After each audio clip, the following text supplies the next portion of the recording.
নমস্কার দর্শক বন্ধুরা, মোটিভেশনাল শ্রীমন্ত চ্যানেলে আপনাদের জানাই সুস্বাগতম। আজকে আপনাদের সামনে যে বিষয়বস্তু নিয়ে আলোচনা করব তা হল মহাভারতের 10টি অজানা কথা যা জানলে আপনিও অবাক হবেন। মহাভারত সম্পর্কে কিছু আশ্চর্যজনক তথ্য রয়েছে যার সম্পর্কে আমাদের অধিকাংশই অজানা। 1. মহাভারত মহর্ষি বেদব্যাস দ্বারা রচিত এবং ভগবান গণেশ একটি শর্তে এটি লিখেছিলেন যে মহর্ষি বেদব্যাস একবারও না থামিয়ে শ্লোকগুলি ধারাবাহিকভাবে বলতে হবে। তখন বেদব্যাস ও শর্ত দিয়েছিলেন যে তিনি যা শ্লোক বলবেন তার অর্থ বুঝে গণেশকে এগুলি ব্যাখ্যা করতে হবে। সুতরাং এইভাবে পুরো মহাকাব্যগুলিতে বেদব্যাস শক্ত শ্লোকে কথা বলেছিলেন যা গণেশের অর্থ বোঝার জন্য সময় নিয়েছিল এবং ইতিমধ্যে বেদব্যাস ও বিশ্রাম নিয়েছিলেন। 2. বেদব্যাস নাম নয়, যাদের বেদ জ্ঞান ছিল তাদের দেওয়া একটি পদ। কৃষ্ণদ্বৈপায়নের আগে 27টি বেদব্যাস ছিল। কৃষ্ণদ্বৈপায়ন হলেন 28তম বেদবিদ, যিনি এই নাম দিয়েছিলেন তাঁর শ্রীকৃষ্ণের মতো গায়ের বর্ণ ছিল এবং তিনি একটি দ্বীপে জন্মগ্রহণ করেছিলেন।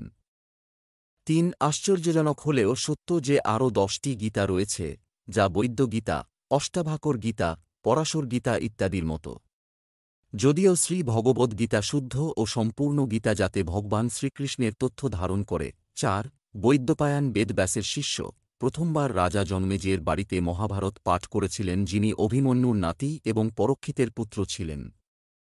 তাঁর বাবার মৃত্যুর প্রতিশোধ নেওয়ার জন্য তাঁর দ্বারা অনেক সর্পযাজ্ঞ করা হয়েছিল। 5. শান্তনু ছিলেন ভীষ্ম পিতামহের পিতা, তিনি গঙ্গার সাথে বিবাহ বন্ধনে আবদ্ধ ছিলেন। তার পরবর্তী জন্মের পরে শান্তনু রাজা মহাবিশ ছিলেন, তিনি ব্রহ্মার সেবা করতে গিয়েছিলেন যেখানে তিনি গঙ্গাকে দেখে তাঁর দিকে আকৃষ্ট হন। ইতোমধ্যে ব্রহ্মা তাকে অভিশাপ দিয়ে বললেন, জাহান্নামে যাও। তার পরবর্তী জন্মের কারণেই তিনি রাজা প্রদীপ পুত্র শান্তনুরূপে জন্মগ্রহণ করেছিলেন এবং গঙ্গার সাথে বিবাহ বন্ধনে আবদ্ধ হন, কিন্তু তিনি শান্তনুর কাছ থেকে একটি প্রতিশ্রুতি নিয়েছিলেন যে তিনি কখনই তাঁর কাছে কোনো প্রশ্ন জিজ্ঞাসা করবেন না। তিনি এতে সম্মতি দিয়েছিলেন। তারা 8 শিশুর আশীর্বাদ পেয়েছিল এবং প্রথম 7 শিশুরা গঙ্গার দ্বারা নদীর তীরে নিমজ্জিত হয়েছিল। তিনি কখনই কোনো প্রশ্ন জিজ্ঞাসা করেননি, তবে যখন গঙ্গা তার 8ম সন্তানকে ডুবিয়ে যাচ্ছিল তখন তিনি ক্রোধে ফেটে পড়েছিলেন এবং তার কারণ জিজ্ঞাসা করেছিলেন। তখন গঙ্গা তাকে তাঁর পূর্বের জন্ম এবং ভগবান ব্রহ্মার অভিশাপ সম্পর্কে বলেছিলেন। এরপরে তিনি তাদের 8 শিশুকে নিয়ে চলে গেলেন। 6. ধর্মগ্রন্থ অনুসারে 33টি প্রধান অনুসার আছেন এবং তাদের মধ্যে একটি হলেন অষ্টাভাসু, যিনি শান্তনু এবং গঙ্গার পুত্র হিসাবে জন্মগ্রহণ করেছিলেন। তাদের 8ম পুত্র ভীষ্ম নামে পরিচিত ছিল। 7.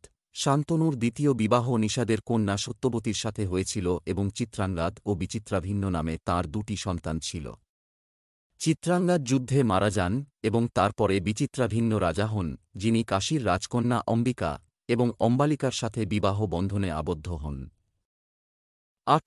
মহাভারতে বিদুর ছিলেন যমরাজের অবতার এবং ধর্মশাস্ত্র ও অর্থশাস্ত্রের এক মহান পণ্ডিত ছিলেন।